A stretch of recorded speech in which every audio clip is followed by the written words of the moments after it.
Alright guys, and welcome live to round 2 of the Maritime Racing League here at Martinsville Speedway tonight in the late models here. And again, I'm Dakota Erman. Me in the broadcast booth tonight we have Michael Keaton, and on the cameras right now I believe it's John Wessling. It's always John Wessling, and JD Webb just kind of hanging around in the production booth here. So now we're heading around 2 after an exciting week last week. I mean, that was crazy. Lanier is probably the most interesting track to take the late models to, especially with the group of guys we had. Michael Keaton, I mean, that race was probably the best we've seen in a while. Yeah, and I love the setup here that the MIRL uses with the heats. You know, you have the first heat, the second heat, and then the third heat. And then there's that B main, Dakota, where the only one that advances out of that B main is the winner. And of course, Tracy Foster getting it done last week in that B main and being able to make the feature race, which is the big one. Yeah, without a doubt. I mean, that was again just exciting. Everything just goes so fast in these heat races, and again, I believe it was Ronald McKay stuck away with the first heat victory. Stephen Matthews, I believe, was the second, and Ricky Arbeau was the third. Tracy Foster with the B main there, Keaton. Yep, and then Ricky Arbeau, of course, winning the main feature, the big race at Lanier that everyone was trying to get in for, and he took it home, and he's sitting first in the points, 110. Total points awarded to Ricky last week. Dylan Roberts sitting second in the points with 106 total, so about 4 points behind Ricky Arbeau, and that's the top 2 right now as it stands. Now, I'll tell you what, I don't care how this third place guy, he can't place tonight. He was actually suspended for 2 races due to the incident count that he had last week. Dylan Duvall with 104 points. He was only 6 points out. That lead is, or that gap is going to get much bigger tonight, that's for sure. Ryan McIntosh, fourth, only with 98 points, only about, I want to say, 12 points back. And Doug Hubley, that I see here in the practice times, he's here tonight. He's sitting 5th in points at 94, tied with Tracy Foster. And again, Tracy Foster winning the B main, which was a very exciting race. I mean, I call it the Demolition Derby because basically if you don't win the race, you don't get in the feature. And Tracy Foster getting that Chevrolet SS late model into victory lane, and of course he's sitting 6th, tied again with Doug Hubley for the 5th place, 94 points total. Yeah, and I just want to say, I mean, how about Tracy Foster doing that? I mean, he was kind of nowhere to be seen in his heats, but when he came through the B main, he was just almost dominant and just got up front, stayed up front. And when he got in there, he was just kind of hanging in the back most of that long race, but he was there in the end, survived all the mayhem, and was able to bring it home. I mean, I believe it was 6 due to his points. And but I want to go through 7th, Mike Rayburn with 93 points. He's only 1 point behind those 2 in front of him. And Cole Butcher in 8th with 91 points. Vic Greenwood sitting 9th in the points right now at 89, tied again with Martin Landry, who sits 10th. And Dakota, a lot of these guys real tied up in points, but again, with the heat races that's at stake, you're not guaranteed. The top 8 advance, if I'm not mistaken, into the A main. Yeah, I believe it's the top 8 of every heat go to the A main, and if they do a B main, it's the everybody else that doesn't make the A main, and then again, only the winner gets in there, and that just kind of depends on how many cars show up. I have a feeling that we will have a B main tonight here, Keaton, without a doubt.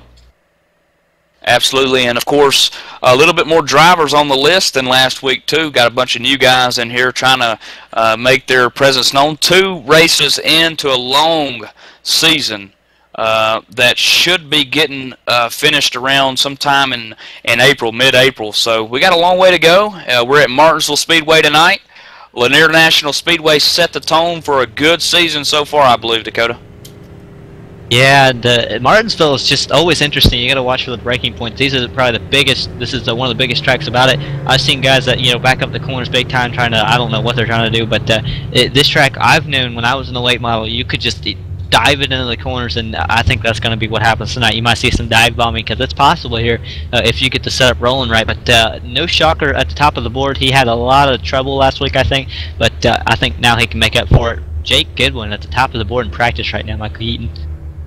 Yeah, Jake Goodwin. In fact, him and Ricky Arbeau, the 2 that's the quickest right now in practice, are both in the 19.9s. And then Stephen Matthews, who won second heat race last week at Lanier, is third, and he's got a 20.004. So he's right on the bubble with turning a 19. But so far, like you mentioned, Jake Goodwin quickest, Ricky Arbo second, and it looks like the heats have been set, Dakota. Heat 1, Heat 2, and Heat 3.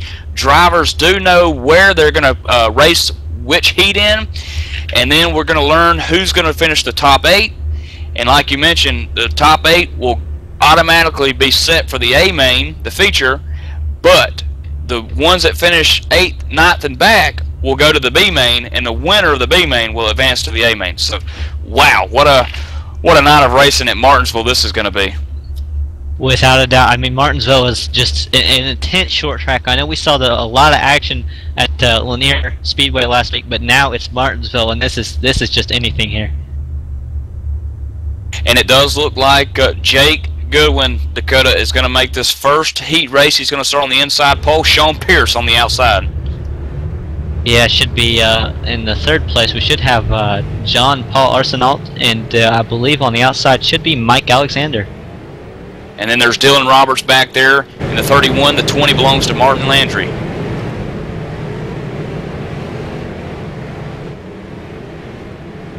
And Tracy Foster coming up in that number 2 machine. The 01, Don Stevens. The 88 machine, Kevin Savory. Jeff Gilmet, Douglas Matchett, Don Steves. So, Dakota, we got a bunch of drivers here in this heat race number 1. Again, they're under pace right now. Entering turn 1. Looks like they're going to go green next time by. And this is going to be a short 10-lap shootout. Heat race number 1 about to get started. Yeah, they're getting set. They're coming through turn 3 and 4. I think when these engines get wound up, they're not going to stop until this heat's over. Again, no cautions under the heat races here. And actually, we're in the backstretch. Excuse me, I was very wrong there. But again, no cautions here, so it's going to be exciting as soon as they get going. They don't stop unless they crash. So, absolutely. So the 48 machine going to start on the pole. The man from Amherst, Nova Scotia, in the Red Bull machine, going to take the green flag here. What's set to be just 10 laps at Martinsville. And Jake Goodwin gets a great start at 48. Kind of leaves everybody hanging behind him, and the next car to be able to get in line is the 21, Sean Pierce. He has no problem clearing the inside because there's nobody on the inside. Side by side behind him, Mike Alexander and John Paul Arsenault. Again, the 4 car underneath the 15. Mike Alexander's around in turn 4, Dakota, and that's going to put him in the back, and what could be no chance of catching up. Yeah, it just looks like the 4 goes into the corner and pushes up and just spins the 15 around.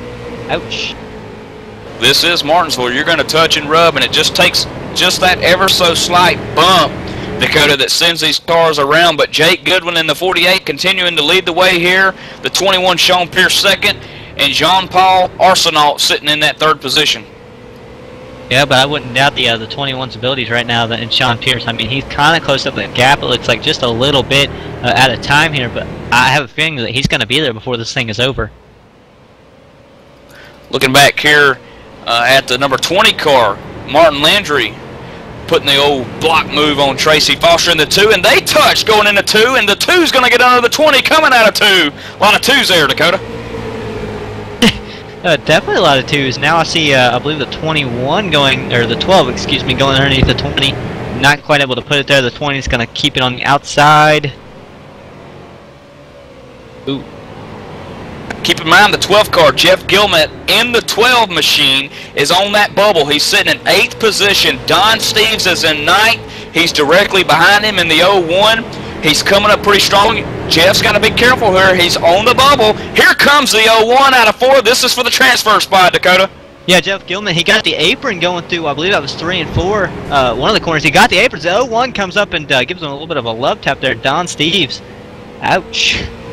Gives him a little fender rub, but here comes the 12, Jeff Gilman. He's going to push it deep into turn 3. Can he get the car to stick?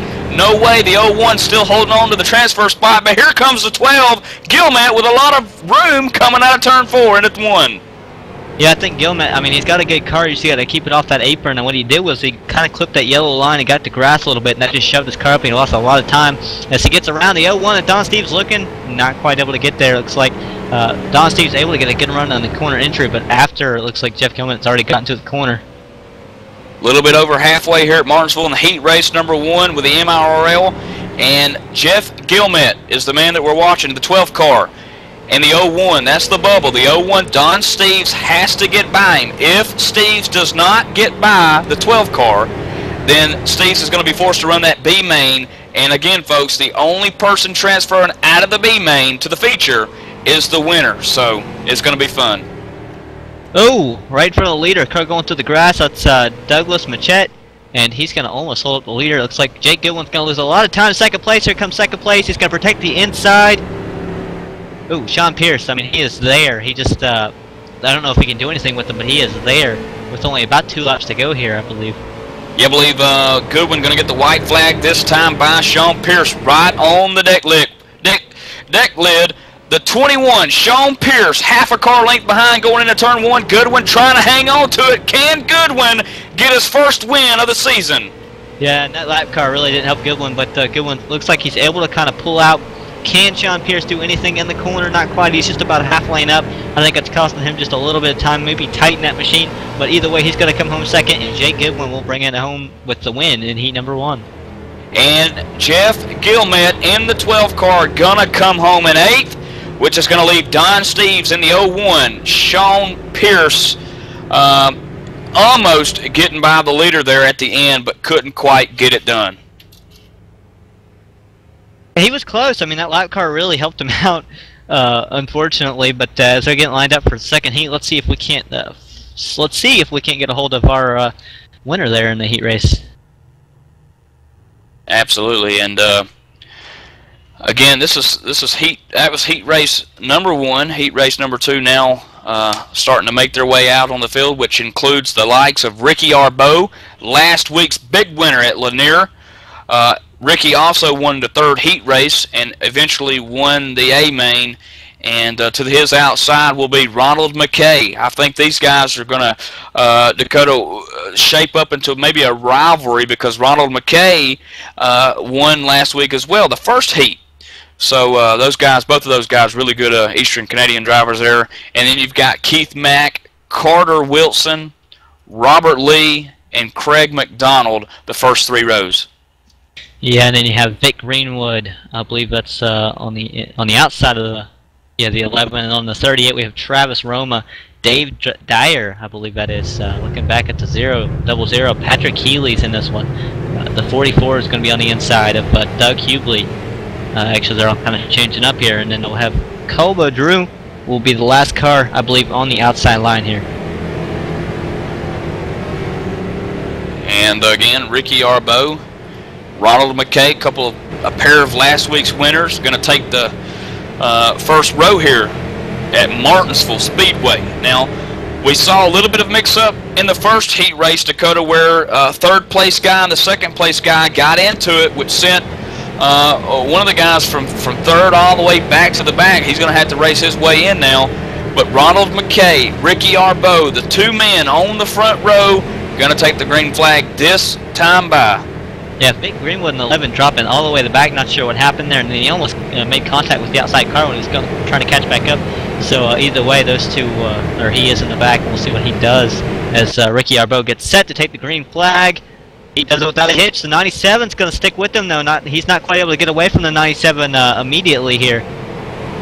There you see the Ronald McKay 97 machine come down. Keith Max behind him. Carter Wilson in 4th there. Single file down the backstretch into turn 4.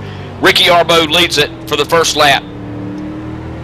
Yeah, it looks like Ronald McKay just not off to a good start. Really lost in 1 and 2 where he moved all the way up the racetrack. But right now he seems to be back in his rhythm. We'll see what he can do. He looks to be just about even with the leader line-wise here. And to Dakota, you know, Ronald McKay's in a good spot here. He's in 2nd. This is heat race number 2. He's sitting there in a great spot. 8 transfer into the A main, the feature event. So, you know, he's transferring in. He doesn't really want to get up there and probably bump and grind with Ricky Arbo too much, because he could wreck them both out, and then you're talking about only one of them, if they could win the B main, transferring into the big one. So they're being very, very, you know, preserved right now. Yeah, for being conservative, he is kind of running down Ricky Arbo there. I mean, as you see that gap getting a little bit smaller, it looks like he's going to mess up. I believe that was turn number 2, but he is, I mean, he's not too far out here already early in this race.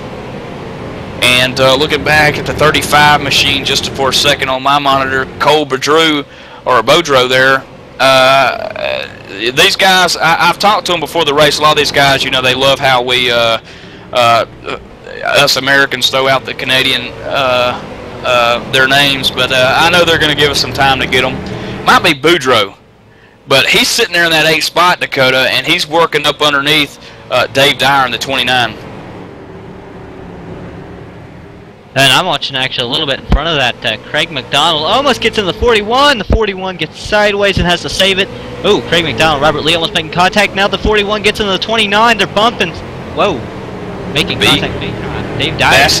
That's for 6th, 7th, and 8th, I guess, if you want to include Boudreau there in that mix. These guys got to be careful, Dakota. If they wreck each other as the 29's around, the 41's around, I just said it, they've got to be careful. Robert Lee and Patrick Healy also involved, in Dave Dyer in that 29, Dakota. They did it. They wrecked. Here comes the leaders to that corner that they just wrecked in, so we'll see if they're clear coming on the backstretch here.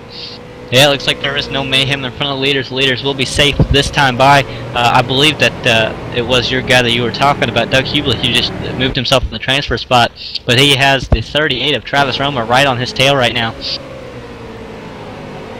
So back up front, I guess here, Ricky Arbo leading the way, just a little bit over halfway here at Martinsville Speedway. Ronald McKay sitting in a good 2nd spot.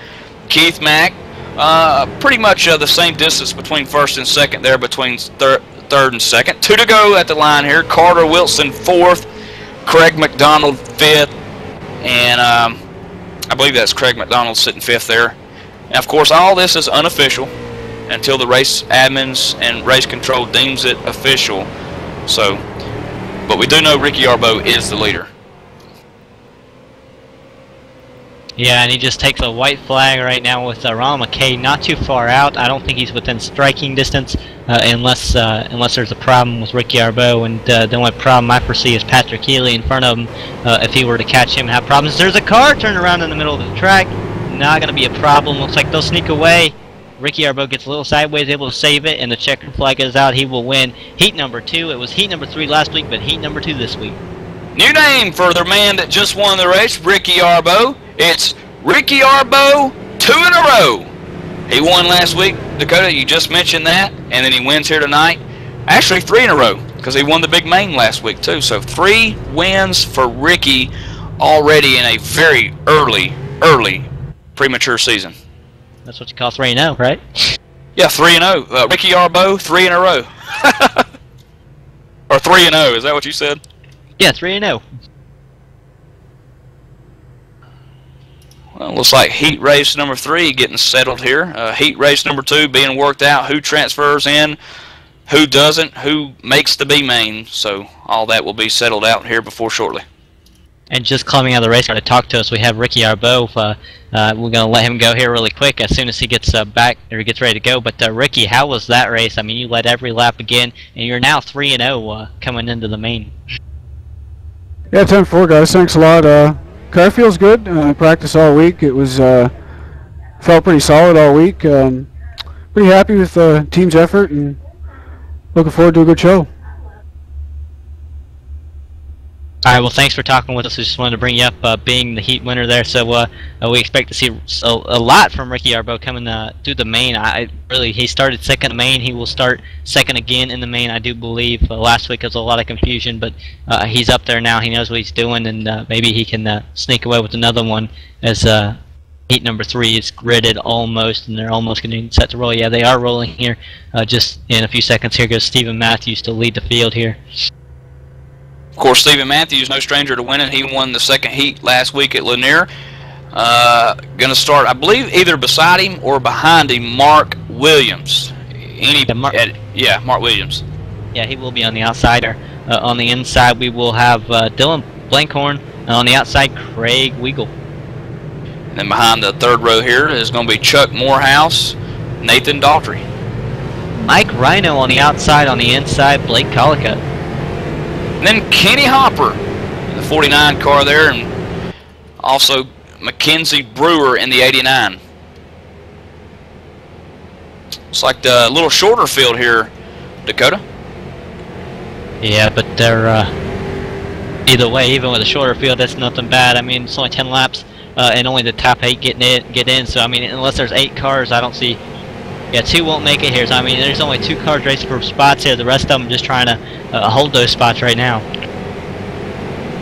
I believe 2 cars were positioned to be in the race, but getting here word from race control that the last 2 cars there that you see on the field will be moved up. Green flag racing, and Stephen Matthews is going to lose the lead possibly here in 1, Dakota.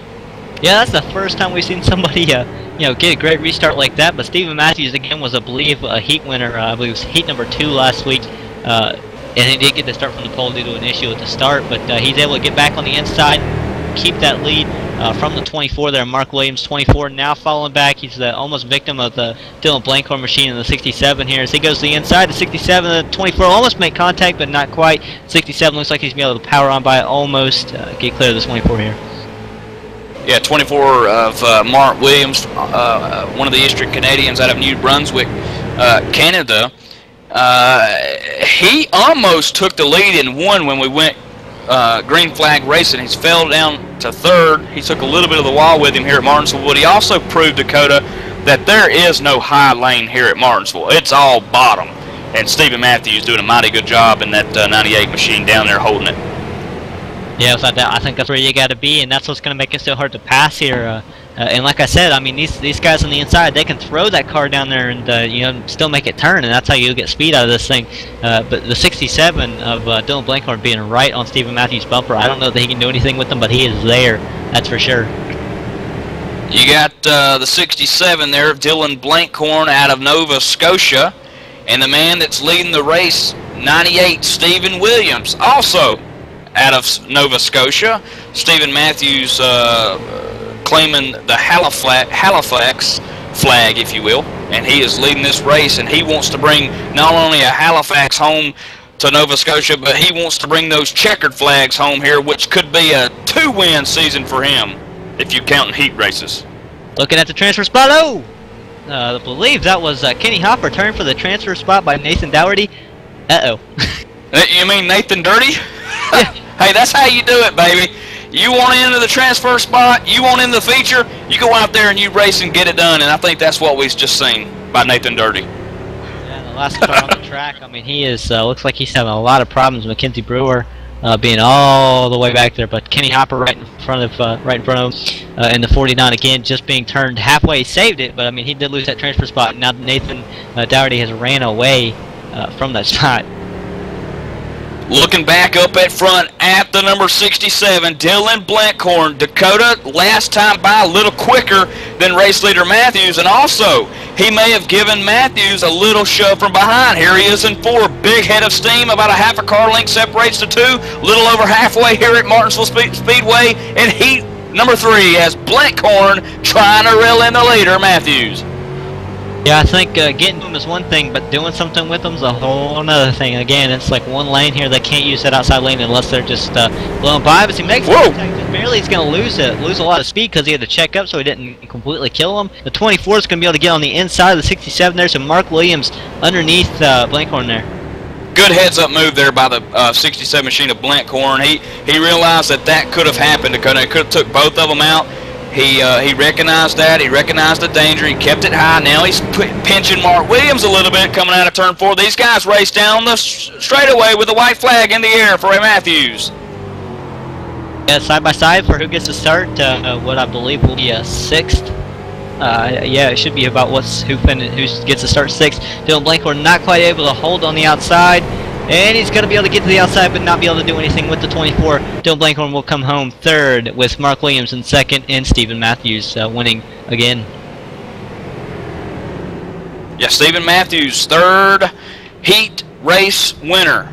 Nice win, Steve. Also, a winner last week at Lanier. So, testing for Martinsville during the week pays off. Stephen Matthews will win the third heat. And I just want to say that 2 of the 3 guys that won the heats last week have put themselves in victory lane in the heat race again. So, I mean, some of these guys carrying a lot of momentum from last week still.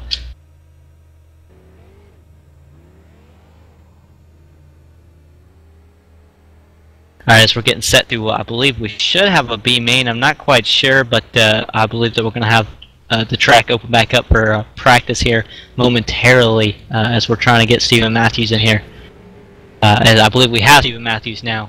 Michael Keaton. Stephen Matthews in the 98, getting it done. Stephen, this is Mike up in the booth. You got a copy? I got you, Mike. Steve, what looked like it could have been a little bit dangerous.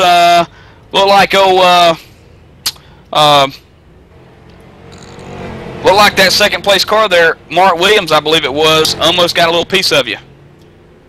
Blankhorn, I'm sorry, Blankhorn. There looked like he tried to bomb it in there to get a run, but was able to keep the door shut and walked away with that one.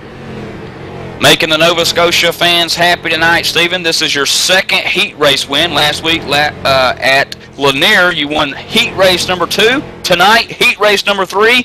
What are you looking like for the feature?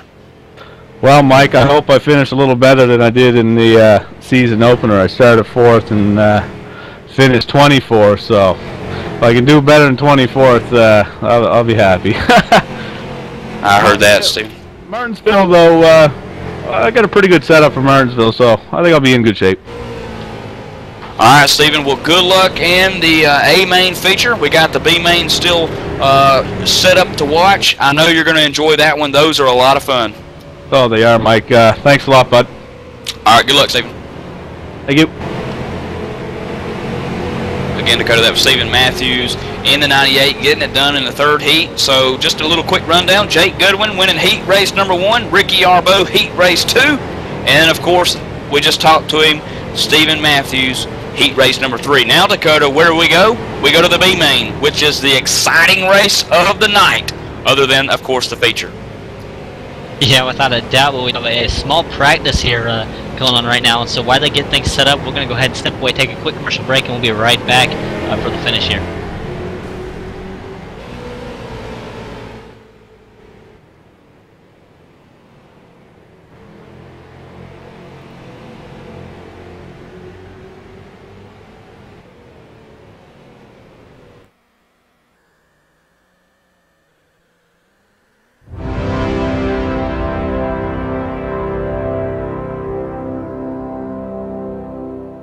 Fans, it's time for those most famous words in motorsports.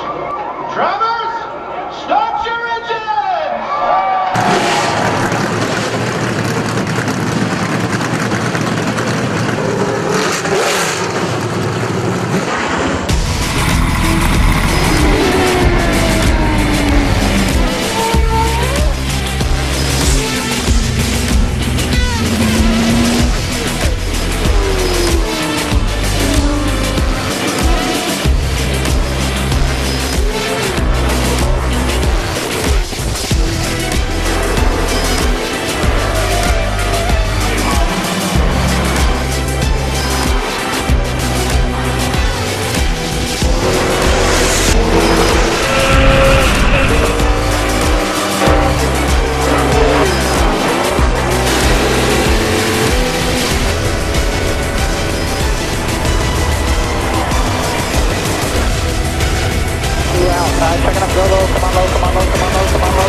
Michael Conti comes up at a corner number 4 in the checkered flag. He wins his first NASCAR iRacing.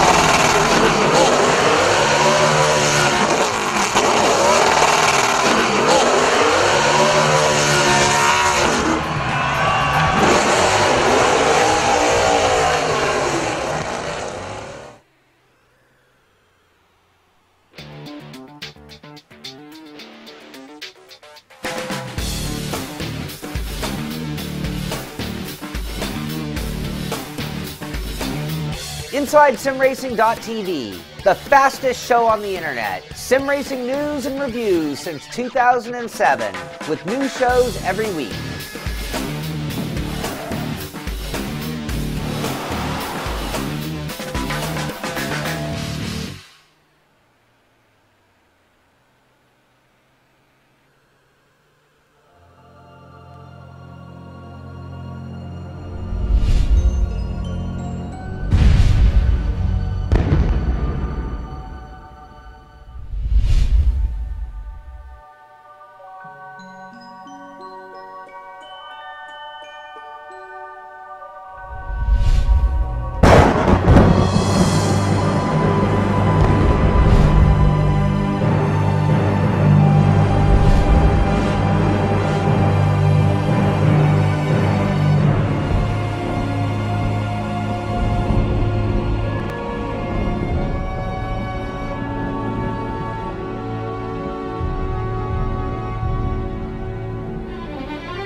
Alright, and we are back at Martinsville Speedway. I'm Dakota Ehrman, and joining me in the broadcast booth again is Michael Keaton, John Westling on the cameras, and JD Webb just kind of hanging around in the production area with John. Keaton, that was an exciting 3 heats, and we're getting ready for the B main. I'm excited. I mean, like you said during the break, this is like a demo derby. Everybody's going for the one spot because that's the only spot that transfers, so it makes for great racing.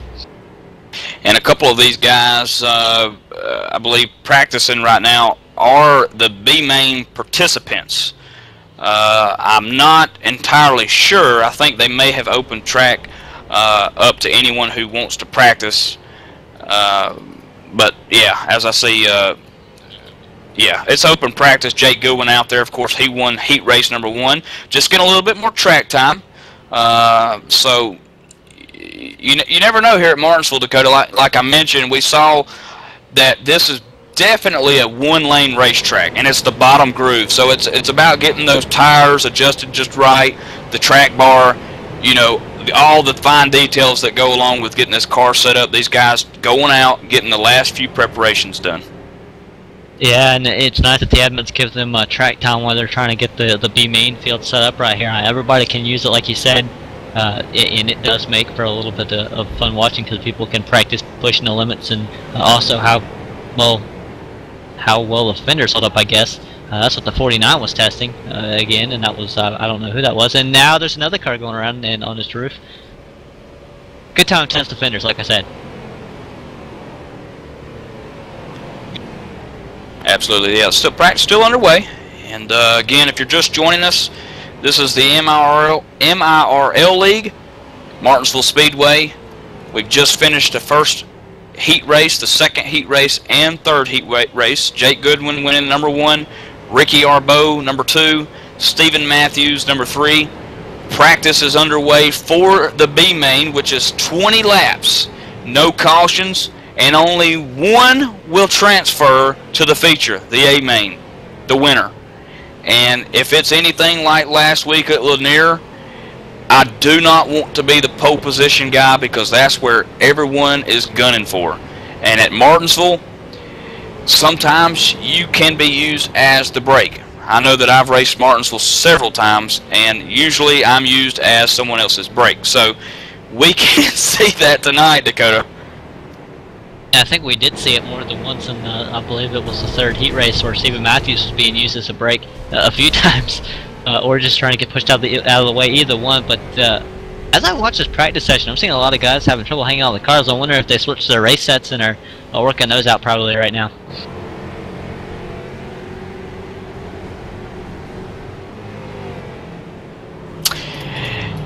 Of course, Jake Goodwin still holding on to that fastest lap in practice with a 19.919.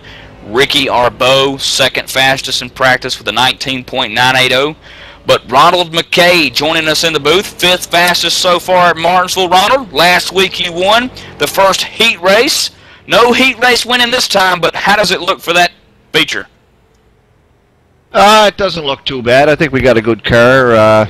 Ran a lot of practice races and put a lot of laps on this week and dialed it in a little bit this evening there. So I think we're in good shape. We're kind of just putting some laps on there for that heat race there. So we'll just see how it all plans out. This is a really tight track and real line sensitive, so you got to be careful. And Ron, we saw a lot where guys just couldn't pass. They would be trying to get side by side, and the outside lane went backwards. And this being like a demo derby, basically gunning for one spot. Do you think in this B main that we'll see a bunch of just shoving out of the way just to get that spot, or I mean, can we actually see some racing? Well, I think once you get down to the last couple of laps, you're probably going to end up seeing some demo derby stuff and guys using the bumper just to try to get in, because that's pretty much a lot of pressure on a guy there when you got to win to get in. So anything could probably happen there. All right, well, thank you, Ron. We're going to let you go as I believe we are getting set for the B main or possibly the A main. I'm not sure what's going on. Looks like we might have gone ahead of schedule, and we have advanced to the race session here, I believe. I'm not quite sure. No, actually, we'll have a little brief time here to get set as the drivers go out to do, again, just a little bit more fine-tuning and get set for their main race. And of course, you are watching the MIRL League, and which Tim Terry does a fabulous job of running. All these drivers being from the eastern part of Canada. I went in there in the lobby and messed with a few of them. I said, you guys are all great racers out of Western Canada, and they all laughed and made it clear that they all were from the eastern side of the border of Canada. And again, Tim Terry doing a fabulous job. He's not with us tonight. He's got other obligations, but the league is going strong. 36 drivers taking a practice time, and 3 heats, what could be B-Main, or what could be the KCS Buy and Sell 125 that could be coming up next, the feature, the big one, where there's only one winner and everyone else goes home empty-handed.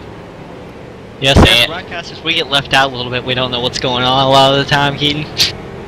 Absolutely, but I tell you what, I know what ETV's doing. And ETV Live, this is the 2013 lineup, and boy is it long.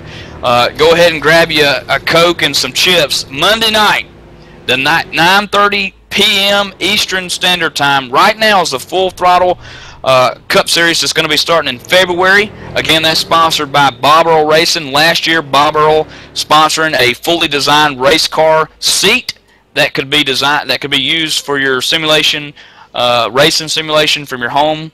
And I tell you, Bob Earl knows how to design a cockpit seat, Dakota. You can look at one today at bobearlracing.com and check that out. And again, he's sponsoring another one. Landon Huffman, lucky participant last year, 2012 series, winning that with the RSR group. Tuesday nights at 9 Eastern Standard Time, the ETV Live Team Racing Series, sponsored by HD Radio Network. And on Wednesday nights, what you're watching here tonight at 7 Eastern Standard Time, the Maritime iRacing League Short Track Racing. Doesn't get any better than that, Dakota. And then Thursday night, the Real Sim Racing Asphalt Assault Series, sponsored by Inside Sim Racing TV. And again, those guys do an awesome job of having all sorts of information on their website. You can check those guys out at isrtv.com, Inside Racing TV. Of course, Darren Gangi and Sean Cole giving the latest and greatest in product reviews, simulation auto racing games for computers, Xbox and PS3s, you name it, from steering wheels to full-size racing gigs, updates on popular racing games, and a whole lot more.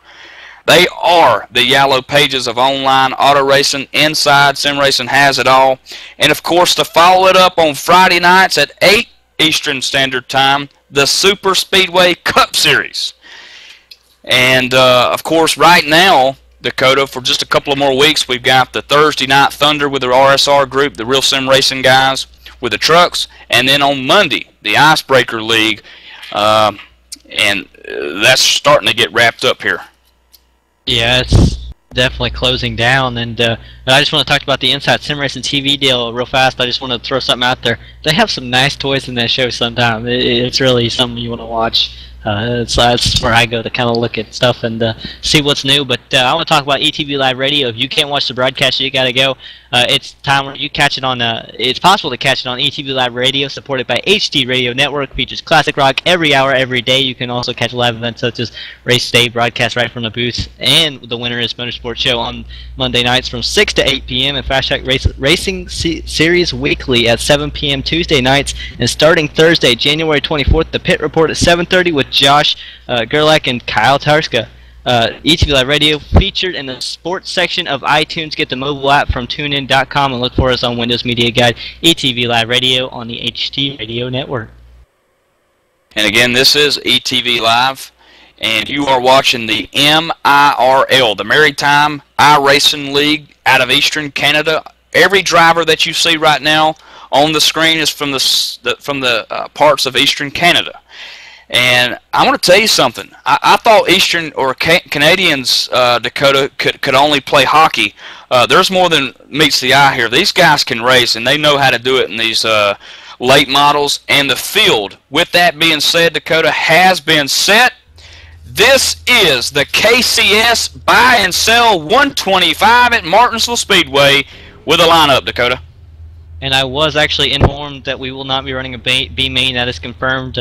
due to some issues with the time. But starting on the pole currently would be Stephen Matthews and Sean Pierce on his outside in the number 21 machine.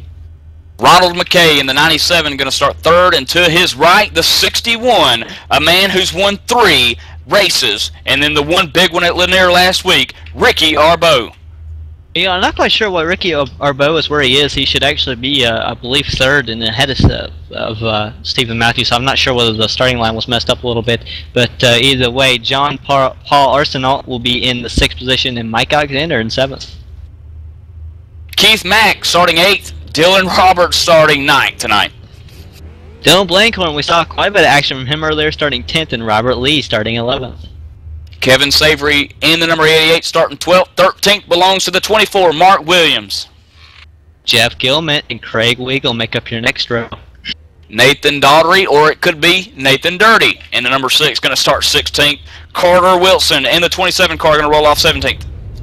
Colbert Drawer, I cannot pronounce his last name, I apologize. Yeah, I know Keaton knows it, but and Chuck Morehouse starting in the next row. 20th belongs to Craig McDonald. Dave Dyer in the 29, going to start 21st. Tracy Foster and Mark Landry. And I do want to say Tracy Foster was again our racing in the B main last week, and he is about 6-10 points. So I mean, that guy, a lot going for him right now. And then Travis Roma, Don Steves, Vic Greenwood, Hubley, Hopper, Healy, Rhino, and Brewer, all the make time there. And Dakota pace car on the backstretch. Lights are off again. This is the KCS Buy and Sell 125. Check them out, www.kcsbuyandSell.ca. Selling used computer parts, used communication equipment, new and used electronics. Somebody poked me. And some other stuff you may not find in stores. Like us on Facebook at www.facebook.com/KCSBAS to watch for new items all the time. That's probably J.D. Laird. You know, he does like to do some stuff like that when he's up here, you know, doing his admin duties. He likes to kind of creep around and, you know, do stuff like that, I guess, you know. And the pace car's off. Green flag in the air, given to the 98 of Stephen Matthews and Sean Pierce, who make up the first row. 125 laps at Martinsville Speedway in the MIRL. Alright, yeah, Stephen Matthews is off to a good start. I apologize, I believe it's Blood Row. I think that's right. I don't want to, you know, do it again because I'm just going to get it wrong. I know that. But Blake Collicutt on pit road, I don't know what's up with that. There's a few cars on pit road. So they started there trying to avoid the mayhem, and they're not going to gain anything because they'll be down a lap already before they can get around. Don Steves on pit road, Patrick Healy. That's just 3 guys that I believe that is all that were on pit road there. I believe sometimes, Dakota, we can refer to that as a start and park. Okay, I got it now. Got it now as Boudreaux. I think I got it. Thank you, JD Webb, on assisting me there. Of course, now this event, Dakota, I believe does have caution flags, so 125 laps are on the books, and Mike Alexander back here in 6th position as caution is now underway. But Mike Alexander running 6th and giving Jake Goodwin, Heat Race 1 winner, all the money that he's worth. He was all over the back end of him, but caution's now out. Yeah, Jake Goodwin had just gotten around him, it looked like to me when I went back there. But Jake was supposed to start up front. I don't know what happened to Jake starting in 5th position. He's only up 1 spot, or actually he is where he started. So Jake Goodwin, I mean, he's not quite going anywhere. I think it's really hard to pass, and that's causing some problems here. Trying to figure out what exactly the caution did come out for. It's the 6th car. The 6th car of Nathan Daugherty, showing back here in position 27. Of course, he was, I believe that was the 29 that he got connected with, Dakota, in turn 4 there, and also taking out the number 11 machine of Vic Greenwood. Yeah, Walsh, I want to know what happened for sure. I haven't quite seen it myself yet. Oh, I do see it now. Look, he just goes into turn 3. I believe it, yeah, that's turn 3, and side by side with the 29 just kind of comes down on him, it looks like. Not much he could do right here. Yeah, and Dakota, you know just as well as I do that this happens so quick that these guys have hardly any reaction time. You're in the car, and you've got somebody in front of you, behind you, beside you, and it's Martinsville. It's 120 miles an hour all the way down to, 50. I think these guys get up to about 100 miles an hour actually, and then you're just slowed back down so quick that the reaction time is so quick that it's just impossible to try to avoid some of these wrecks. Yeah, with everything going as fast as it is, you got to focus on your line. Like I believe it was Stephen Matthews when he was in here, or Ronald McKay, one of the two, I don't know. But they said the strike is line dependent. You've got your eyes glued on that line. You're really focused on hitting that line. You don't know what's around you, and that might have been what happened with the 29. Just maybe losing focus of what's around him and focusing on what's in front of him. But as we are still pacing right here, pit road, I want to talk about that. Not very important. It takes too long to fill up the fuel, and tires not important at all either. Really, in the late models, I've noticed these guys can go quite a while without changing the tires. I think the whole race actually, and they'll be even with anybody on new tires, which is a rather cool deal with these late models. And in Dakota, if they did decide to come down pit road and take tires, then more than likely they would just take right sides only, and then come back down pit road if they wanted to, and then just put the left sides on, because you're right. Getting these cars with tires and fuel takes entirely way too long. They could easily go down a lap. And we saw a lot of that last week at Lanier, last Wednesday night at Lanier, and it's a lot shorter track than the half a mile here at Martinsville. Yeah, I just want to point out these guys are pacing about 40 to 45 miles an hour. When they go down pit road, it's about 30, so they lose about 15 miles an hour. So they've got to go all the way down pit road like that. They can't speed once, and then they've got to stop in their stall and take tires or fuel or something like that. That's going to take some time.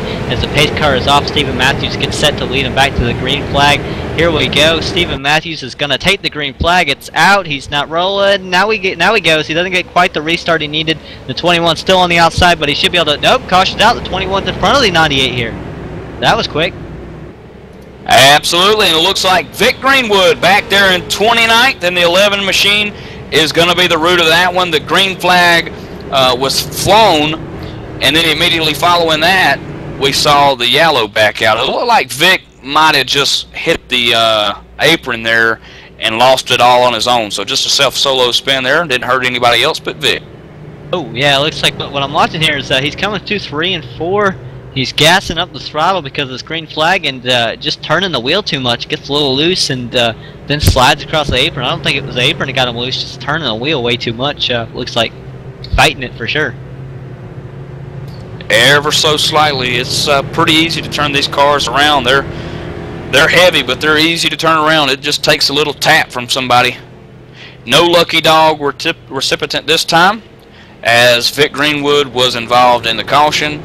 Last caution we had the number 50, and that belongs to Blake Coleycutt, who was awarded the lucky dog. And Blake is now the last on the lead lap in 27th position. Vic Greenwood sitting there in 28, 2 laps down.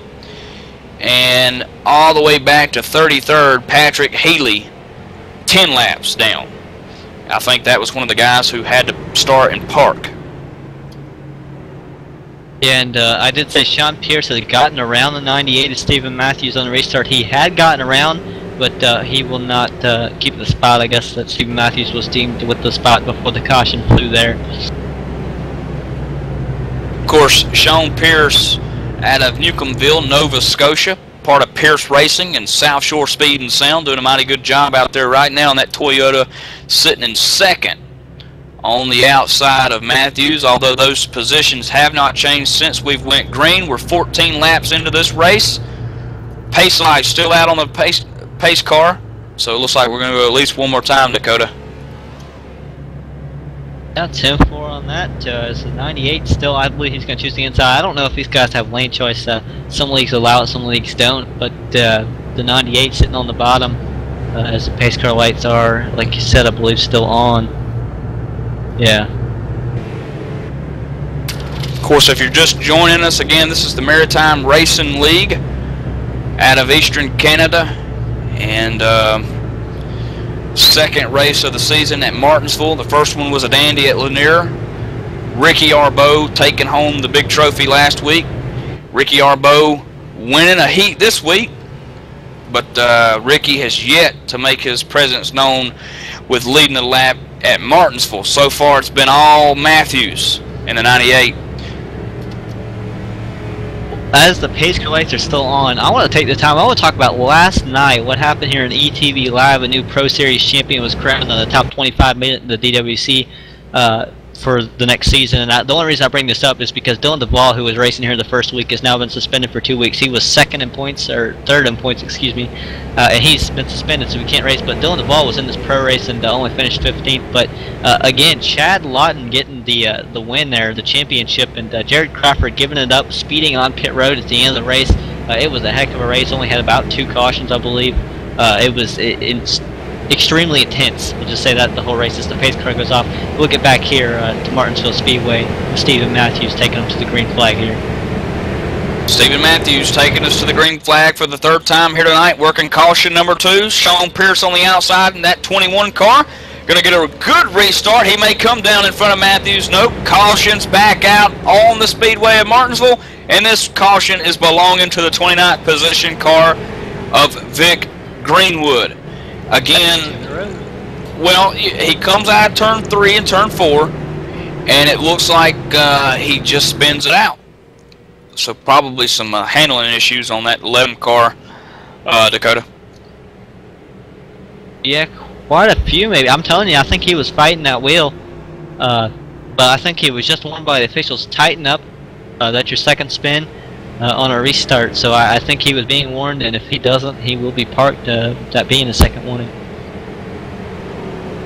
So again, Stephen Matthews,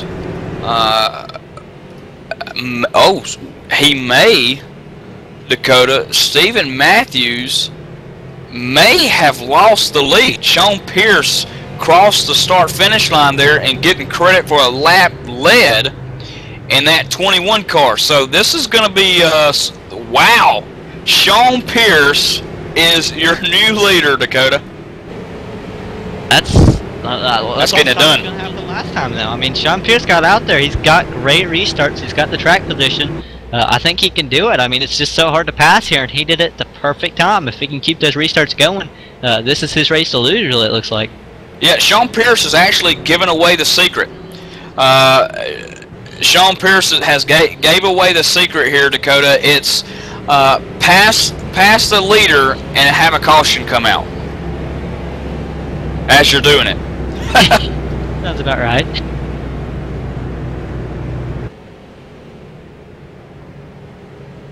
Sean Pierce in that 21 car, I tell you, he's probably all smiles right now, taking that #1 position away from Stephen Matthews. And how about this, Ricky Arbeau moving up from a top lane up down to the bottom there. So Ricky Arbeau moved him up to 3rd.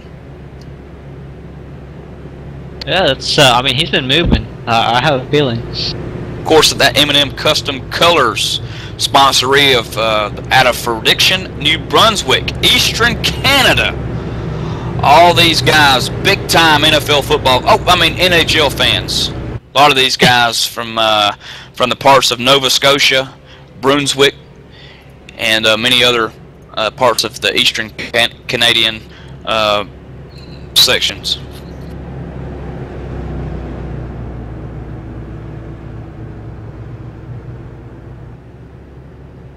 Yeah, I don't know, but you know what? Being as we're under caution once again, I know these caution laps go fast. We're going to go ahead and see if we can't take a quick commercial break, and we'll be right back with action here at on ETV Live at Martinsville Speedway.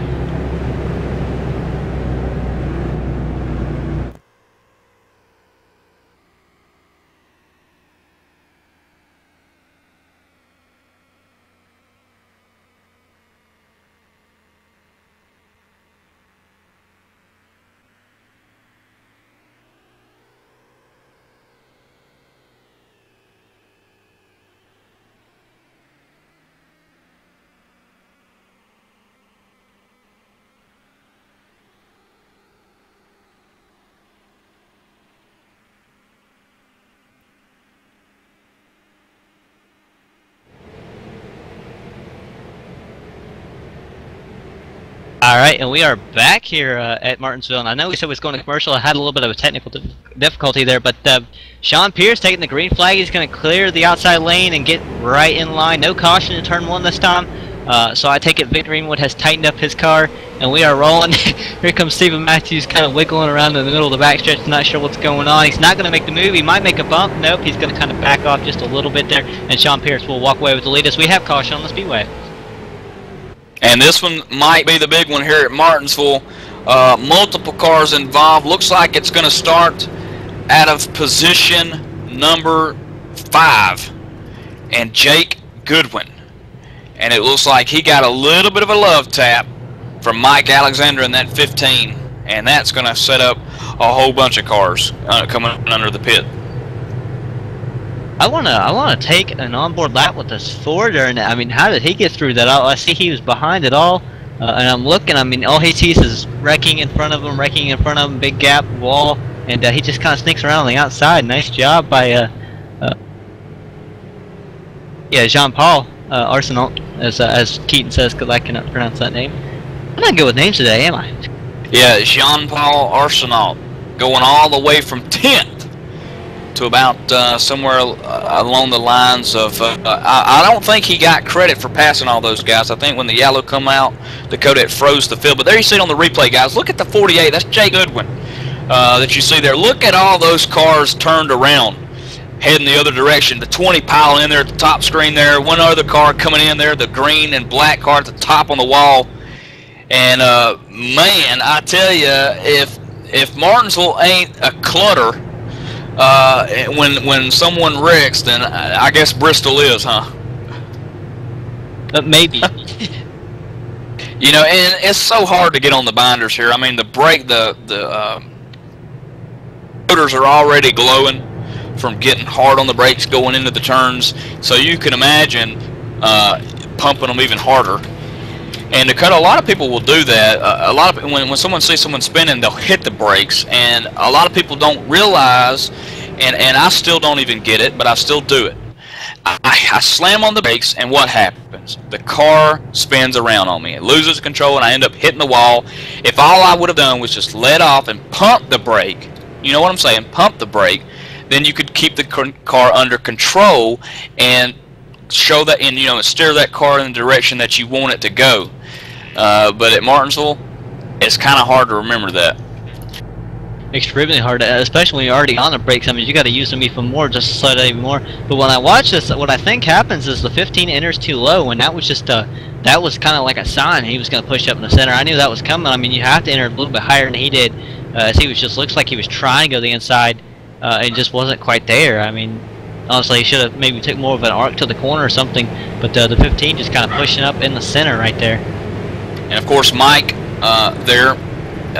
In the 15, Mike Alexander is going to stay in the 6th spot, but the guy taking the beating is Jake Goodwin. He falls all the way back from 24th. Of course, Jake Goodwin winning heat race number 1 here at Martinsville, and it looks like pace cars on pit road. The 21 Sean Pierce going to lead us to the green. And Michael Keaton, when we talk about locking up brakes, I was told to pass the note on the player in the booth and not on the track. That's right. Oh man, I tell you, pumping the brakes and getting on them, these guys are all having to do here tonight at Martinsville. As Sean Pierce leads them. Look at that view that John's showing you there, coming through the turns, all at 120, 15 miles an hour. These cars getting around this Martinsville track. Yeah, I mean, it's amazing. They go from about 70 miles per hour when they get back to the throttle all the way up to 120 in just about 120, in just a small gap there of the track. But we have caution on the Speedway once again. Not sure who it was this time. I'm here. Yeah, I'm thinking it was the 89 of Mackenzie Brewer, excuse me. Also involved in that wreck is going to be the 27 of Carter Wilson back there running 24th. It looks like a 3-wide, 4-wide almost maneuver there on the front stretch. And Dakota, 4-wide works at Bristol, but not at Martinsville. Yeah, I don't know. I don't know that it'll work too well at Bristol either, but... Yeah, I just say that just to be kind of funny because, Bristol and Martinsville are one of the 2 toughest tracks to drive, and there's only one lane. There you see the 4-wide. Look at the beating and banging going on between the 89 and the 21 there as they spin around, or the 22 there as they spin around. I'm gonna watch this one more time. I want to know what happens here again, just a review, kind of. Lucky dog recipient this time will be the 6th machine of Nathan Daltrey. Once again, Nathan will be back onto the lead lap in 23rd. Jake Goodwin being the first one a lap down, a couple of laps down, and he's sitting 24th out of 33 drivers. 24 to 33, Dakota, are all several laps down. Of course, Dave Dyer being that guy back there in 33rd. And when I look at this wreck, I gotta say that when I have to go back a corner before the wreck actually happened. Mackenzie Brewer had lost a lot of speed for some reason. I don't know whether it just got loose or what. And that's what forced that 3 wide situation. Everybody just trying to get by him with him being slow on the track there. If you're one of those guys sitting at home right now watching this broadcast, or eventually going to watch it, if you're a driver here tonight and go back and watch the replay and you're wondering, what can I do to make my racing simulation better?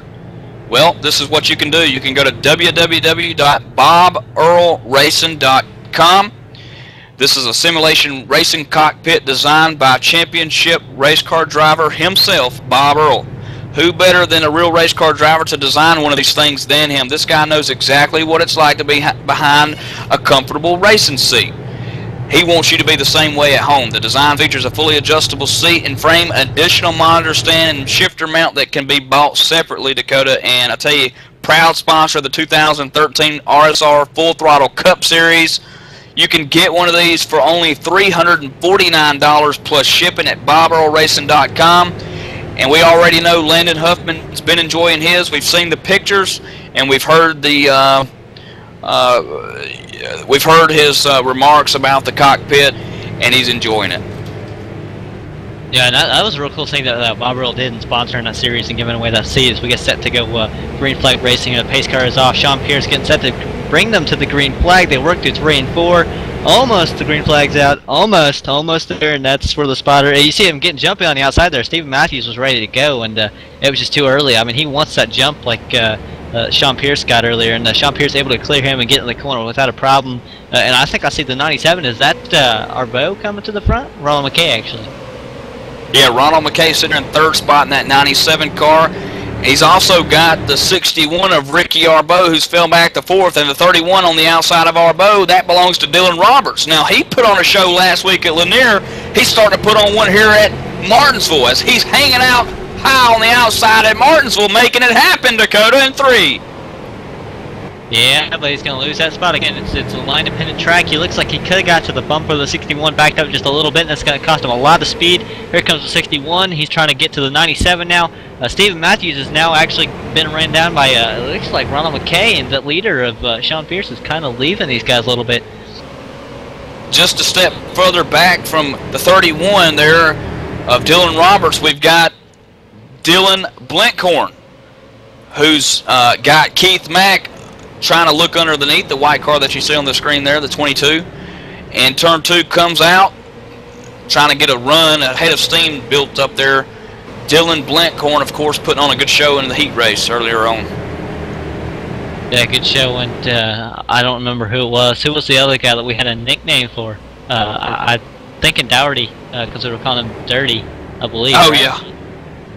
Yeah, which Nathan Daltrey is back. Yeah, Daltrey back on the lead lap there. So. Yeah, he's in the 22nd position in the 6th machine.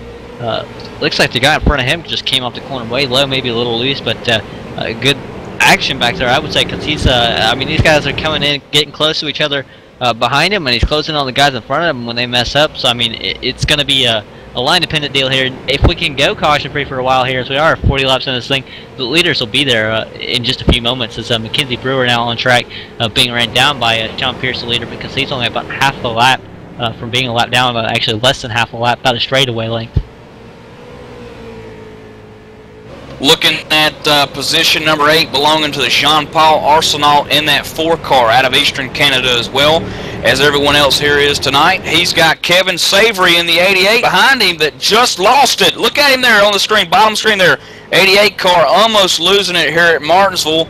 Savory, though, doing a mighty job of saving that car, holding on to the 9th position. And now we see Robert Lee in the 10th car directly behind him, closing in the gap just a little bit more, although those cars are separated probably by half a straightaway, Dakota.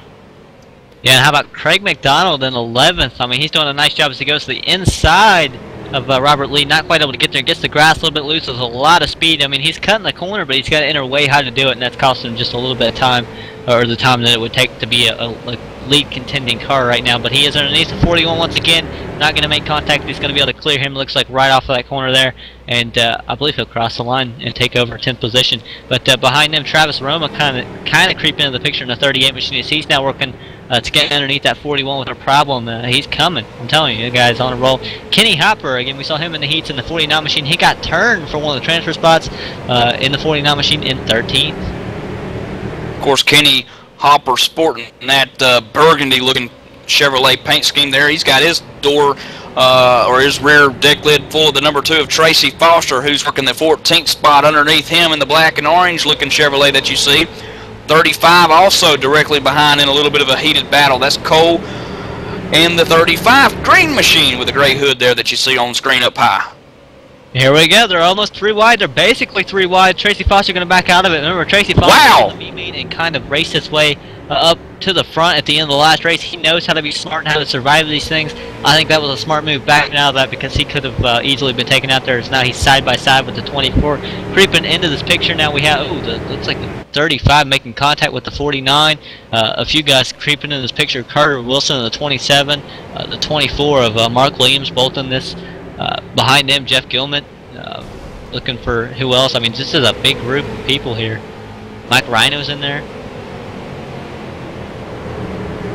Yeah, a little big battle here. Mark Williams also in the mix there that you see in the 24 there, running 15th spot. And he's got a ton of guys behind him that's wanting that 15th spot as well. I'll tell you what, Craig Weagle, he's sitting back there just waiting on these guys to crash because he's got enough time he can check up and steal all of these spots right now in the 19th position. And right behind him, Vic Greenwood, who was actually a few laps down. He's turned the car around a few times. He is 13 laps down. Looks like he's got his damage fixed, and the car is a lot more, well, I would say tightened up quite a bit more now. Of course, Weagle there, another one of the drivers out of Halifax, Nova Scotia. There you have Vic Greenwood on the screen, trying to keep that car from spinning out one more time. He's doing a fabulous job of getting that car back under control, as 2 in a row cautions belong to him. But crew chief said, look, bring it down pit road. Let's get some of this damage fixed. That's what's causing this. He got down pit road. He fixed the damage, and now you see him cruising along as the 21 back on the screen. That's your leader going by Goodwin there in the 48. Sean Pierce still being shown the race leader, Dakota. Yeah, Goodwin going a 3rd lap down now. And I was about to say, man, he has caught the rear of the field. He's lapping him. Nathan Dougherty, as you called him, dirty earlier, getting into the 49. We have caution on the Speedway. Big wreck right in front of the leader. They're still spinning. He's going to be able to get through clean, it looks like, and not from behind either. Look at that on the screen there, guys. The 21 Sean Pierce going up high to avoid the mayhem, but, man, it did sure happen right in front of the leader. In fact, this one's going to be in the 16th spot, and that's Boudreaux there, Cole, and the 2 car of Tracy Foster running 15th that's going to connect and get together right in front of the leader, Sean Pierce. I don't know that there's anything Tracy Foster could have done there. I mean, it looks like he's on the bottom, and Cole just keeps moving down and moving down like he wants more room and more room, and Tracy Foster didn't do anything wrong there. He gets back on the track, so he'll kind of walk away. Cole not as lucky there, though. I believe the leader is down pit road. Sean Pierce giving up the lead, falling back to 3rd here, going to come down pit road. All the way down pit road, 30 miles an hour. Very, very slow pit stop. He'll come to the 2nd to the last one. And the right side's going on up on that 21 car. Also pitting Ronald McKay. Right side's up on that machine. Looks like the left side's going to go back up on the 21 at least. Also 97 taking the left side's Dakota. 4 tire stops. Yeah, that's something I didn't think we'd see. But I mean, these guys are close enough up front. The pace car gets there, they can go and get out of there pretty quick. As you see, Sean Pierce getting through there easily. Also, Keith Mack in the 22 car taking 4 tires, but somehow another beating out Ronald McKay, who came in before him. So there will be no lucky dog participant this time. Right by looking at the score right now, Dakota showing 18 cars on the lead lap, 19th back to 33rd, all at least 1 or 2 lap down. I really feel bad for the call, for the crew chief that made the call for the leader to come down. Of course, he did have a few people come down with him, but the one guy that stayed out, Stephen Matthews, he's one of several that stayed out. So, I mean, I was showing these guys about 11th. I mean, they're going to have to go through a lot of cars to get back up to the front, and these cars will be on old tires, and that could mean somewhat of a difference. That could put some of these cars in jeopardy of being taken out of the race, unfortunately. So, where's my driver at? Well, I'll run you through the first 18 here. You got Stephen Matthews, Ricky Arbo, Travis Roma, Robert Lee, Kenny Hopper, Jeff Gilmet, Nathan Daughtry, Craig Weagle, Sean Pierce, Keith Mack, Ronald McKay, Kevin Savory, Tracy Foster, Mark Williams, Jean-Paul Arsenault, Craig McDonald, Mike Rhino, and Dylan Roberts rounding out the top 18.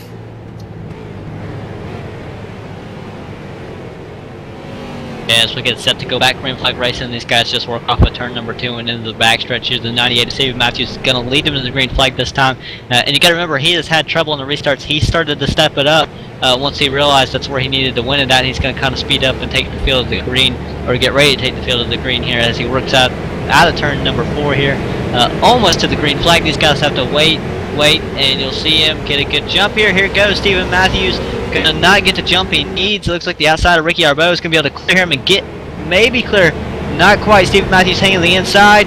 Well, we see our last week's winner. He is gonna get to the. He's gonna be clear on the outside. He's gonna be able to dive in and take the inside. Stephen Matthews staying up for track position. Didn't even manage to lead a full lap on the green. Looks like he's gonna lose that the first time out by Ricky Arbo. Ricky Arbo, the man out of New Brunswick, Eastern Canada, new leader on the racetrack, getting it done on the outside. Stephen Matthews can't quite get up to speed on the restart. He falls back to second in that 98 car. And I'm watching Sean Pierce already up to 8th position. Now looks like he's going to move the outside lane, trying to get around the car in front of him. That hits the apron. He should be able to do it. Nathan Dougherty is going to go backwards. Ronald McKay moving the outside, trying to go around him as well. These two now going to be stuck on the outside though. So I mean, if this inside starts to move, they almost make contact. This 97, Ronald McKay had to check up there now as he goes underneath trying to go underneath the 49. These guys are everywhere back here racing. You got to remember, there's a big tire mix up here as well. Yeah, keep an eye out on that 21 Sean Pierce there. He's led most of the laps, I believe, so far tonight. He's underneath the 49 car. That's the Burgundy machine of Kenny Hopper. He gives way, hand out the winner. Very nice gesture there as one car gets into the wall a little bit, and that's Nathan Dowry coming out of turn 2. So, I thought Sean Pierce started about 11th, wasn't it, right? I believe it was. And Sean Pierce, man, I tell you what, right sides and left sides tires, Dakota, might be paying off a little bit for him. Yeah, up to 5th position, and if we get another caution, he's right there with the leaders. But right now, he's 3.5 seconds out from the lead. I'm sure that gap is going to go down a lot. But I mean, there's a lot of laps left. He still has to go through a lot of cars to get up there. And I just looked at leaders' lap times. That's Ricky Arbo out there in front. He's running a 20.4. Stephen Matthews, 20.4. And then you've got Sean Pierce, who just turned a 20.3. 20.378 on lap 65. So, again, coming to the line here, Sean Pierce, another 20.3. So a little quicker as caution back out at Martinsville, Dakota. You're going to see what happened here. I want to say it was the 30. It was the 35, and he was in 17th position coming off of turn number, I want to say 2. I believe that is. Gets loose. No, that was turn 4, but gets loose and loses it right in front of a group. It looks like maybe makes contact with the car underneath him and puts it in the wall and gets ran over by the 4 car there. Nowhere for the 4 to go. Of Jean-Paul Arsenault in the 4 machine there. Yeah, and if you take a look at what Cole did, there's a replay right there. He tried to keep it off at the 31 there. I mean, you can tell that he basically steered it back into the wall. Dylan Roberts was on the inside in the 35 car, which belongs to Boudreaux there, and the green machine. Dakota, well. What a gentleman's move there. He realized that he was getting loose. He was about to come down on the 31 there and just hammered it right back into the wall to where he wouldn't take anyone out. And but I mean, except the number 4 there, I guess. But Jean-Paul really nowhere to go. Just an innocent bystander. Wrong place, wrong time. Yeah, Mike Verona was the lucky dog that got waved around the field. And yeah, that was a good move by him. I mean, I've seen that situation. People have been in that situation before, where it's either you kind of try to just let it go, let it save itself or something. Try to save your race. I don't know what you're thinking, but where they'll just basically end up taking out more than one car or a lot of cars plus their own in the process of trying to save their own race and not think about anybody else. He took out one car there, but that car might not be completely destroyed, might still be raceable. His car, maybe not so lucky, but it's so unfortunate. He was able to roll though. Little over halfway home in the 61 car, being shown the race leader, Ricky Arbeau, with a lightning bolt on the front hood. Can he get 2 wins in a row? The big ones that count, that's the A-mains, the features. The one that you're watching here, the KCS Buy and Sell 125. Again, check them out on the website, www.kcsbuyandsell.ca. Selling used computer parts, used communication equipment, new and used electronics, and some other stuff you may not find in stores. You can even like them on Facebook.com/KCSBAS to watch for all the new items that they have that comes out all the time. I've even checked the website out. It's a tremendous website, a lot of information on it, good stuff, good products. Also, again, tonight I want to mention Tim Corner's Motorsports. timscorner.ca, timscorner.ca, and of course JDR Graphics at jdrgraphics.com, doing a phenomenal job with the graphics. As the pace car on the back stretch, Dakota at Martinsville, a little over halfway. Is it too early to tell who's going to win this one? I don't think it's too early to tell, Bo. I mean, he's had a lot of eyes on him. And by the way, I just want to mention, if you can't get to Tim's Corner website, timterryonline.com, I believe it is, that, or .ca, one of the two. That'll also get you there, just the same. But Ricky Arbeau takes the green flag. Stephen Matthews going to get a little loose on a restart, almost make contact. Ricky Arbeau's going to lead him into turn number 1, no problems with the leader, as the 41 comes underneath the 98 there. Yeah, so 41 of Rob Lee hanging on the 3rd spot there, but Stephen Matthews gonna hang on to 2nd. Robert, I thought, was gonna give old Matthews a little run for his money, but now Sean Pierce move him up to 4th, Dakota. Now he sets his sights on the 3rd place man, Robert Lee. Yeah, he's coming. That's for sure. And he does have a little bit more fuel in the tank, I would say. I don't know if that's going to help him, but he does have more fuel in the tank because he did pit. And he almost makes contact with the 41. He's going to be able to barely sneak through without any contact. Almost gets taken out, also coming off the corner. I'm going to tell you, I don't think you can get any closer than that. The 21 car, really close. But there's not a lot of room as it is at Martinsville. But Sean Pierce putting it in there where he needs to. At the right time, he moves up to 3rd. Now he's about a half a straightaway away from the 2 race leaders, Stephen Matthews and Ricky Arbeau, who's been leading ever since the last caution. Ronald McKay back there working the 41. Looks like, I believe that was Ronald McKay. Yeah, almost loses it underneath the 41. Gets a little loose, able to save it, and he's back trying to set his sights back on the 41. Is now the 22, I believe it is trying to go underneath him. Keith Mack looking underneath Ronald McKay. He just picked up about a spot there, and he's looking for another one. As Keith Mack again in the center. He's going to push up, almost make contact, not quite. Here comes Ronald McKay. He's going to be able to clear the 22 of Keith Mack coming through the straightaway there. Of course, that's the 97 man, sporting the Dartmouth Dodge, and the Chevrolet of Keith Mack in the 22, the white car that you see mid-screen. He's right there in between the 2, and the 88's directly behind them. Kevin Savory sporting the Ford. So 3 different kind of manufacturers there, Dakota. Yeah, that's the great thing about everything is all these different manufacturers, you know. But I'm looking up here, 3rd position. Guess who's getting really close to these leaders now, and he's on fresher tires, I would say, than these leaders a bit by big time. I would say about 60 laps. This guy is rolling right now.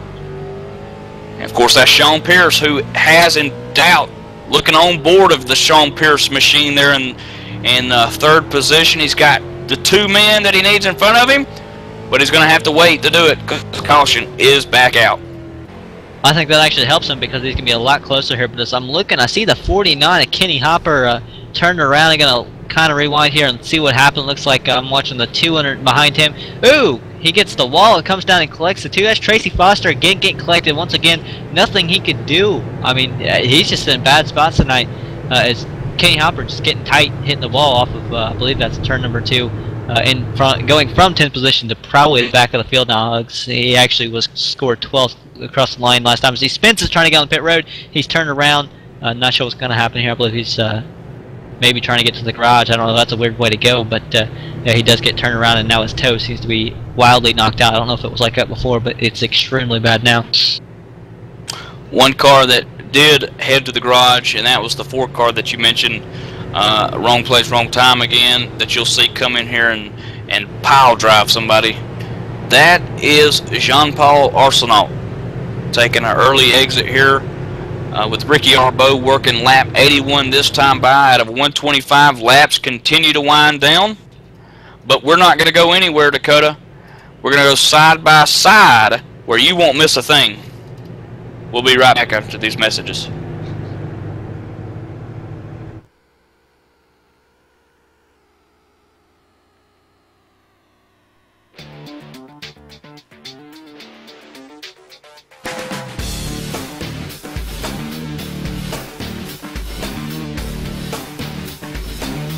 InsideSimRacing.tv, the fastest show on the internet. Sim racing news and reviews since 2007, with new shows every week.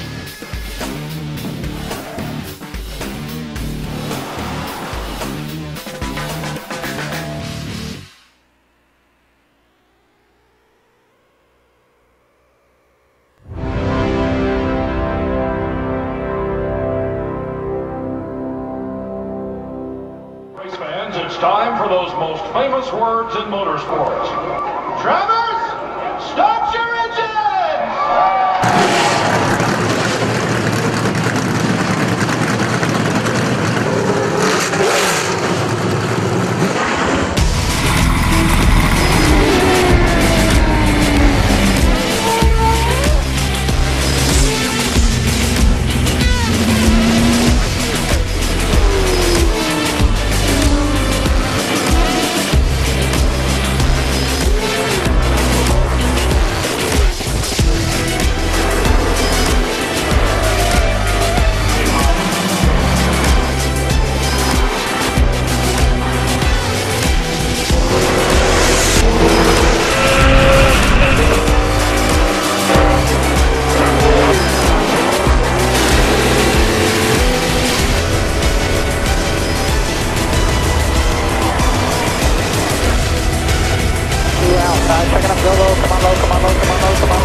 Michael Conti comes up at a corner number 4, and the checkered flag, he wins his first NASCAR iRacing.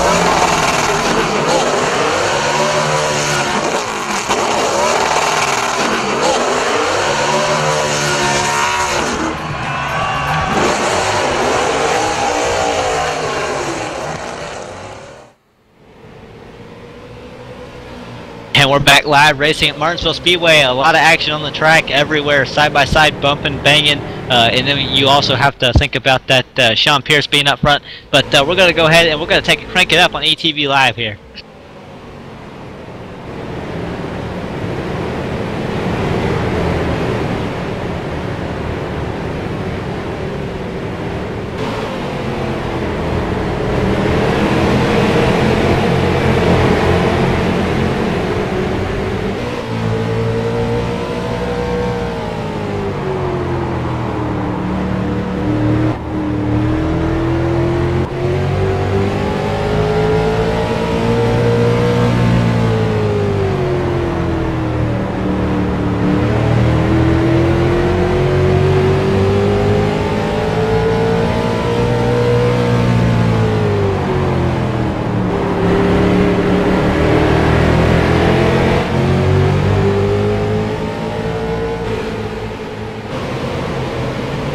back from the Crank It Up here at ETV Live at Martinsville Speedway. Lots of action on the track. I was just watching Ronald McKay actually making contact with the guy he was racing there in the 22. The 22 now going back past the 88 of, I believe that is Kevin Savory. As the 21 has been issues. Sean Pierce, I don't know what happened there. Looks like he may be just running over the guy in front of him. No, goes to the grass, gets sideways, makes contact with the 98 as Stephen Matthews goes to the grass, saves it, pulls it back on track. Whoa, what a mishap there. And then Ronald McKay opening it up in the third now. Sean Pierce falling victim. Again, possibly to Keith Mack here as he works at the bottom of the racetrack coming out of turn 2. And guess who's loving every second of this because he's running away from the field right now. Oh yeah, and there's no doubt that Ricky Arbeau has forgot that he has had a rear view mirror as he's about half of a straightaway ahead in that M&M Custom Color Prediction New Brunswick Sporting Eastern Canadian Chevrolet, who continues to lead, and he has not pitted. And all but him and I believe it was Stephen Matthews. Those two guys did not pit, Dakota. And we'll have 33 to go with the line here. Ricky Arbeau, again, has not pitted like you said. The question is, can he make it on fuel? I'm sure he can. I mean, it's a short race here, and I know a little bit of fuel will go a long way in these cars, it seems like. His caution's back on the Speedway. It doesn't look like he's too worried about fuel because he can save enough during these cautions here. Michael Keaton trying to go back and see where the caution was. Oh, I see somebody turned around backwards. 11th position, a 38, Travis Roma. As I'm backing this up, looks like it actually happened in front of him. Tracy Foster getting turned off the 9, looks like, and then coming back but taking out the 38 just barely. So Tracy Foster giving up 10th position again in the wrong spot at the wrong time. Yeah, Tracy Foster getting a little loose there coming out of the turn, and then just coming back up onto the racing surface. Not much he can do about that. Collecting the Green Bay Packer looking car, the green and yellow one there that you see. Travis Roma, part of the Roma Brothers Racing Group, just going to take a hard lick to the outside wall at Martinsville there. Fortunate, but again, only about 30 some. Yeah, I want to say about 30 laps left or so. As I'm watching, some cars came down pit road there. Mike Alexander, Keith Mack, Dylan Roberts, Kevin Savory, and Mark Williams. I'm seeing. Dylan Roberts in the 31, taking just right sides only. He's part of that group, and also Ronald McKay in the 97 running 5th place, coming down pit road, taking a little bit of tires for himself. Keith Mack going to take that position away from him, but the man who continues to run out front, no stranger to a win last week at Lanier Speedway, gets it done. Ricky Arbeau back out front here at Martinsville Speedway. And guess who's in second? Sean Pierce. You know, this is going to be interesting to see whether he can do anything with Ricky Arbeau. Remember, he was great on the restarts earlier. That's how he got the lead earlier, just by jumping the restarts. Not necessarily jumping a restart, but getting the best restart. It seems like everybody in the field, when he was out there, it seems like he was one of the best at it. So can he do what Ricky Arbeau did to get the lead there and use the outside lane on his restart? Sean Pierce was a man 4th quickest in practice, qualified 2nd. Now he's in 2nd, so he's just went up, up, up. Only one more position can be gained for him to get the ultimate up, and that would be 1st. But Ricky Arbeau is hanging on tightly to that position, and he's not going to let go easily. Ricky Arbeau is 3-0 right now, so I mean he's on a streak. He knows how to win these things, and I mean that's all he's done. It seems like he's won these things, so that's all he knows right now, really. And when I look through my list, I think Sean Pierce finished 2nd. He's already finished 2nd once today in his first heat. He finished 2nd to Jake Goodwin, and Jake Goodwin's already out of this thing. I mean, he could win this, or he'll run 2nd. I mean, I think that's one of the spots he's going to get. It's either 1st or 2nd right now.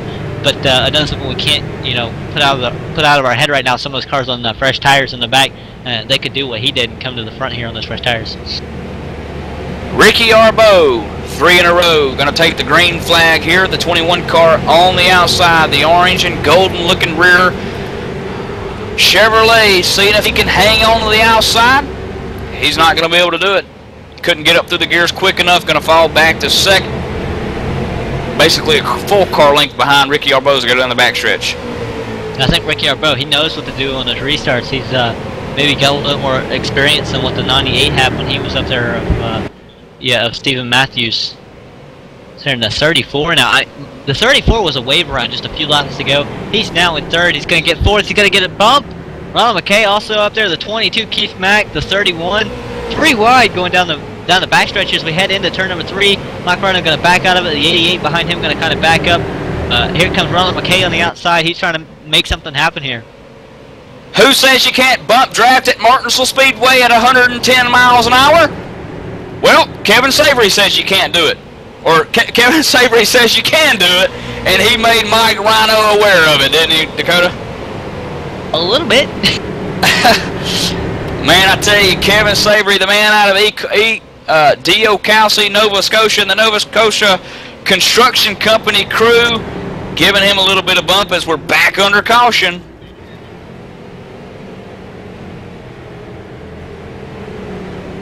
Yeah, I'm still looking. I'm hearing the 18, but I believe it was actually in front of him is what Keaton's saying here. Yeah, hearing Robert Lee, there he is. I thought I saw that, but I guess I skipped over. Robert Lee in the 41, 10th position. I saw him turned around, so I'm going to watch what happens here. Looks like the 9 that's the second person the 9 runs into. Tonight he just got Tracy Foster, so mark the 9 for another caution. And then Chuck Morehouse, if it wasn't bad enough there for Robert Lee, Chuck Morehouse in the 18 comes out of nowhere like a jet and just, you know, hits the driver's side door of Robert Lee, making matters worse.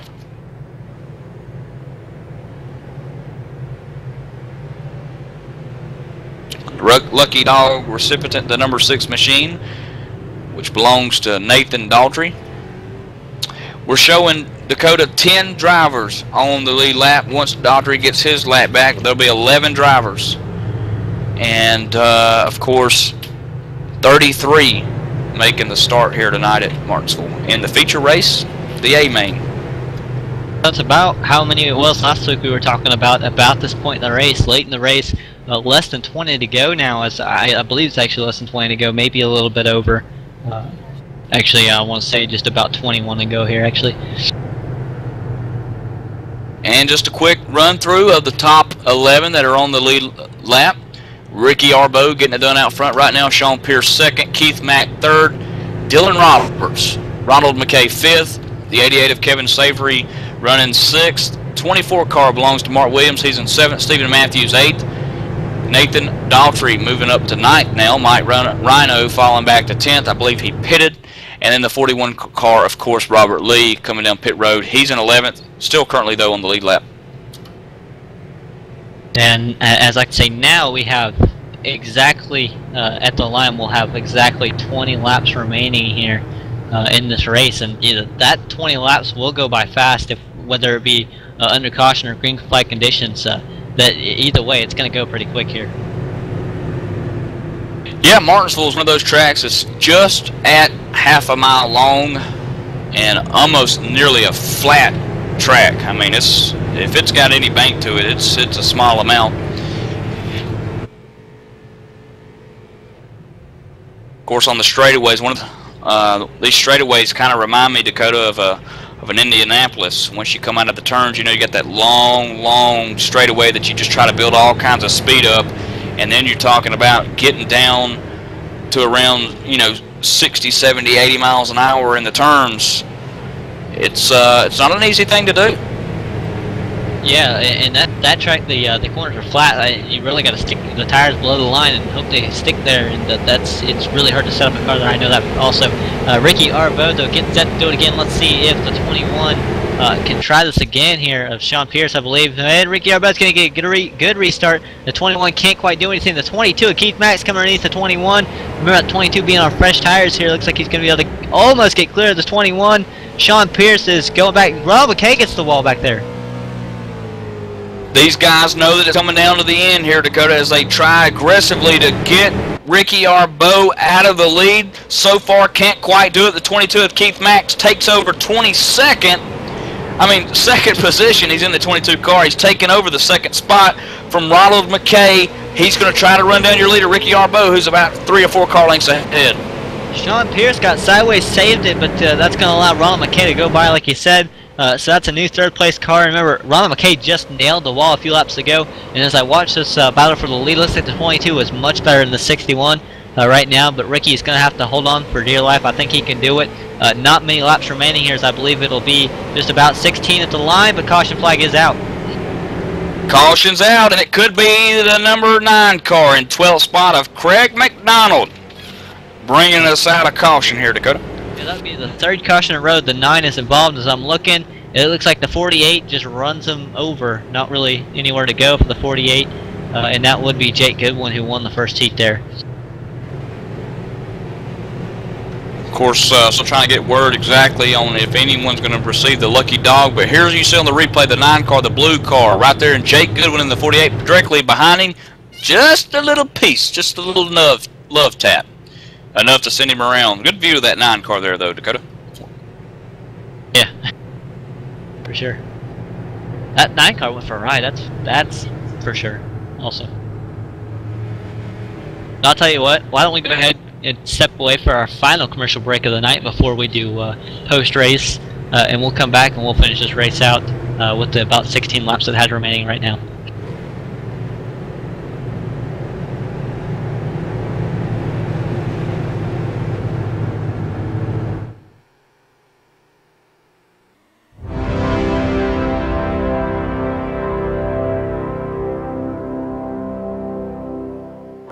It's time for those most famous words in motorsports. Drivers, start your engines!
Michael Conti comes up at a corner number 4 in the checkered flag. He wins his first NASCAR iRacing.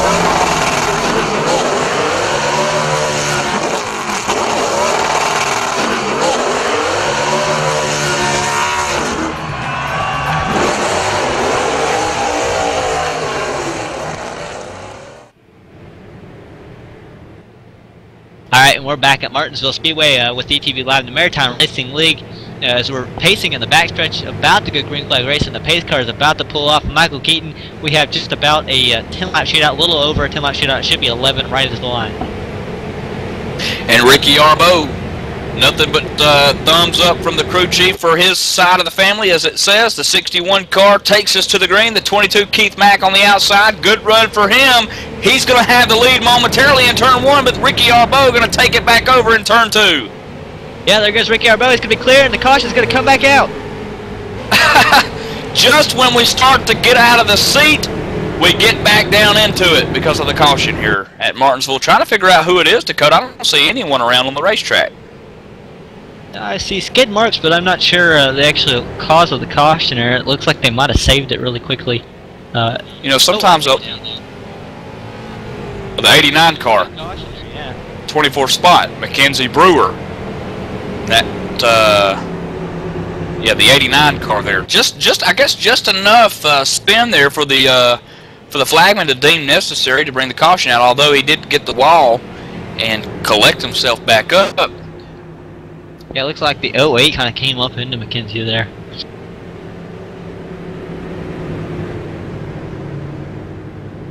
Of course, lucky dog now belonging to the number 9 machine of Craig McDonald. He's a couple of laps down, but he'll be able to gain 1 back, Dakota, at what could be maybe setting up for at least one more try at this. Lap 118 now being completed by Ricky Arbo in the pace car there in front of him.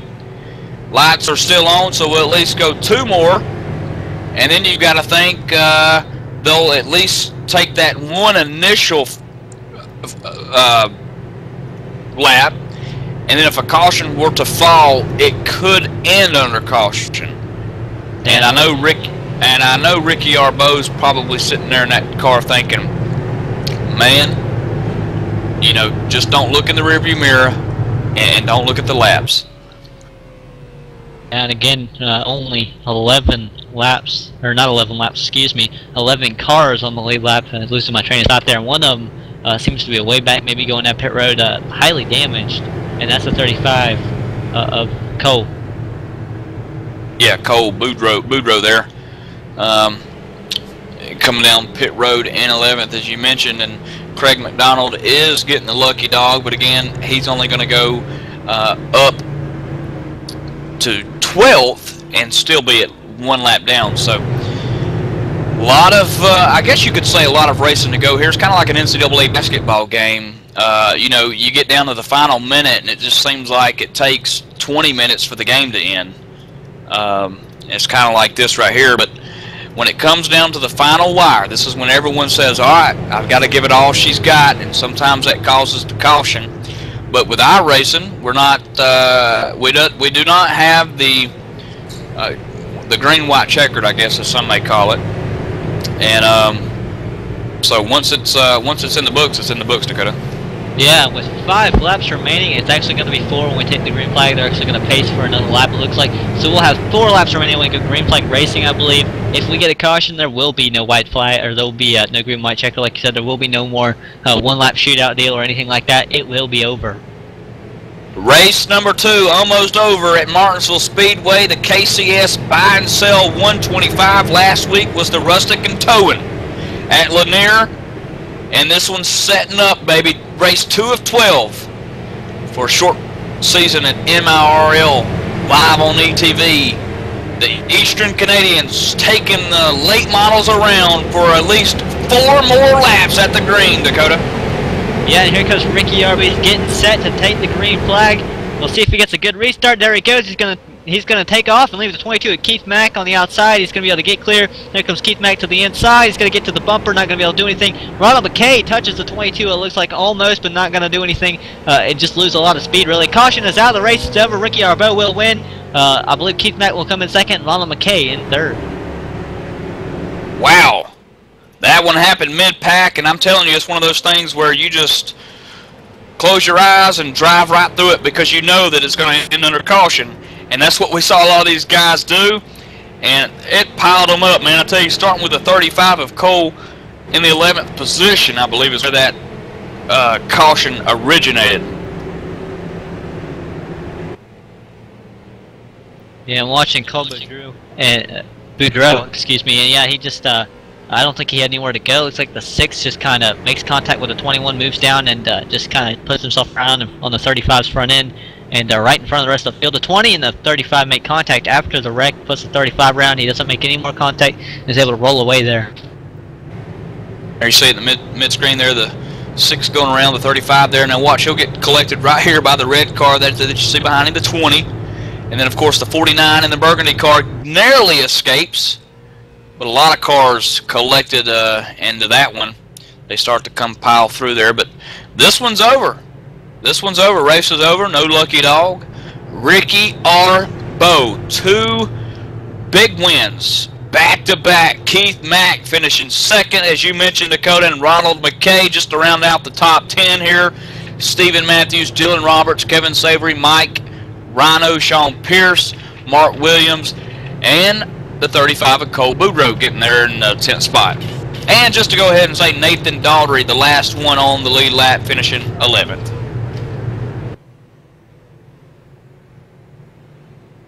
And that's going to do it.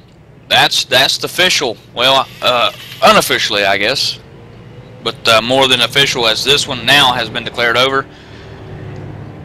Ricky Arbeau winning 2 in a row, the big ones.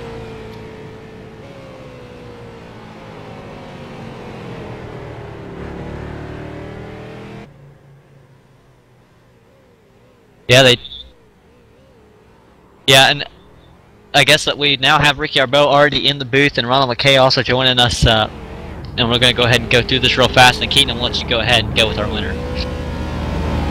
Absolutely, Ricky Arbo, the man getting it done. Ricky, 2 in a row. You won last week at the Rustic and Towing at Lanier. Tonight, it was the KCS Buy and Sell 125 at a Martinsville Speedway track that never gives its tune-up. Congratulations.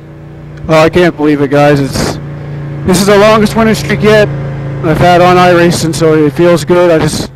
I hope we can keep the momentum going. Again, what it is, we practice hard all week. It's what it takes. You got to show up for these practice races. It pays off. I can't thank everybody enough that supports me in this. Now, the man out of Frederick, New Brunswick, sporting the Eastern Canadian M&M Custom Colors 61, Ricky Arbo. We've got you a new nickname, man. It's Ricky Arbo 4 in a row. Oh, that's good, guys. That's good. And last, Ricky, I know that you're pumped up for race number 3 next week, but before we get into that, or before we get to next week, you got anybody you'd like to thank for tonight? Oh, I'd like to thank Tim Terry, all of MIRL, JD Laird. Also, last week I failed to mention Carl Rayburn for Rustic Auto there in Victory Lane. All my sponsors, Eastside Custom Colors, Keswick Kitchen, Arlie Reynolds, Buff and Stuff Custodial, and just my family, and especially my girlfriend, man, to put up with me while I do this.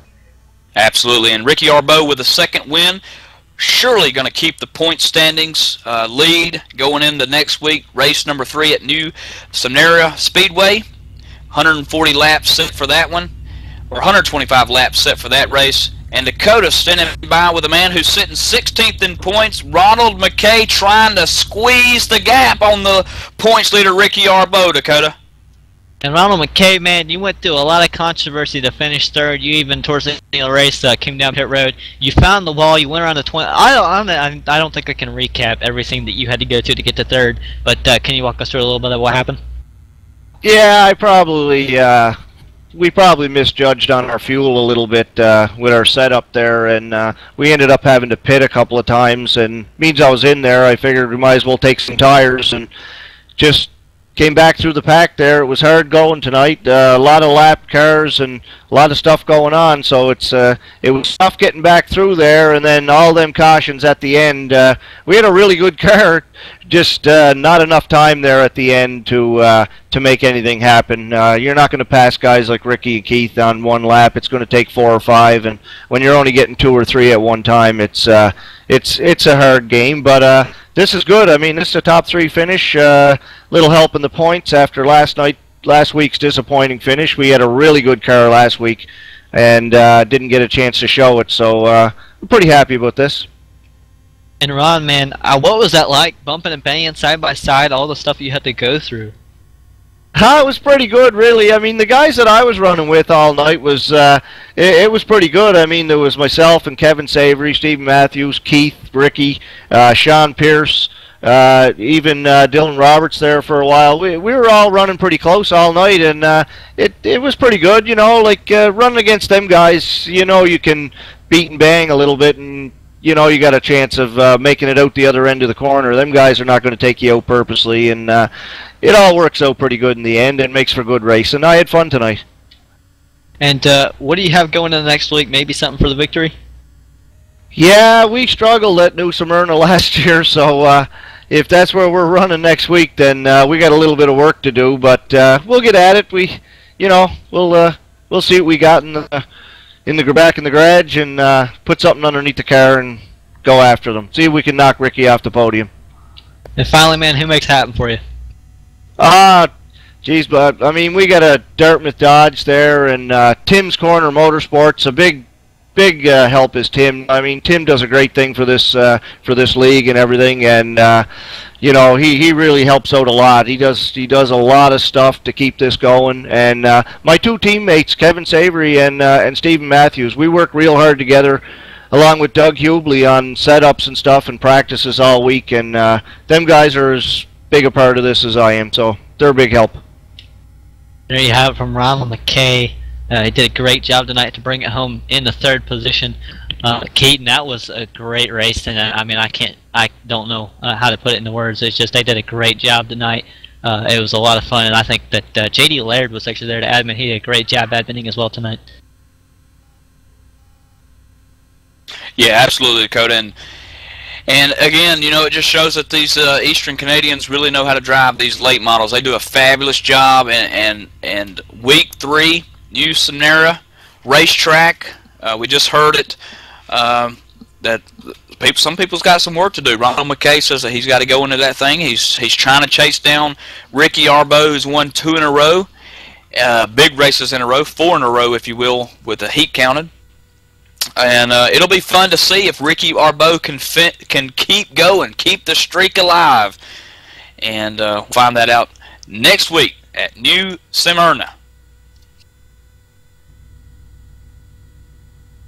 All right, now, yeah, again, New Smyrna. It's going to be exciting next week. I'm excited to be here, and don't miss it. You want to tune in to ETV Live at etv-eplay.net next week. But for us here tonight at ETV Live, and John Wessling on the cameras, JD kind of hanging around. Jerry Wolf was actually hanging around with JD, and myself and Keaton. That's all for us, and we'll see you next week.